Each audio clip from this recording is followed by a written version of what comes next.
বন্ধুরা, আজ হলো দ্বিতীয়া। আজ থেকেই ঠাকুর দেখা শুরু করলাম। হ্যালো, চলো তোমাদেরকে নিয়ে যাই শ্রীভূমি স্পোর্টিং ক্লাবে। এখানে শুনছি স্বামীনারায়ণ মন্দির হয়েছে। চলো ভেতরে গিয়ে দেখা যাক। লাইটিংগুলো কিন্তু অসাধারণ করেছে, দেখতে পাচ্ছ তোমরা। পুরীর মন্দির, তারপরে রয়েছে দক্ষিণেশ্বর, যারা আরও নানা রকম লাইটিং কিন্তু রয়েছে। লাইটিং দেখতে দেখতে আমরা প্রবেশ করছি ভেতরে।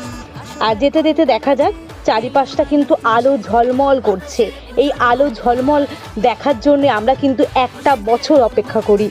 চলো তোমরা ভেতরে যাওয়া যাক। আজ থেকে কিন্তু বেশ ভালোই ভিড় হয়ে গেছে। এই হলো সেই ক্লক টাওয়ার, যেটা দেখে বোঝা যায় আমরা কিন্তু শ্রীভূমিতে প্রবেশ করছি। আর চারিদিকে এত আলো ঝলমল করছে, সত্যি পুজো, সত্যিই পুজো। এই পুজো দেখার জন্যই আমরা কিন্তু বাঙালিরা একটা বছর আমরা কিন্তু অপেক্ষা করি। এরপরে আমরা প্রবেশ করব শ্রীভূমির ভেতরে।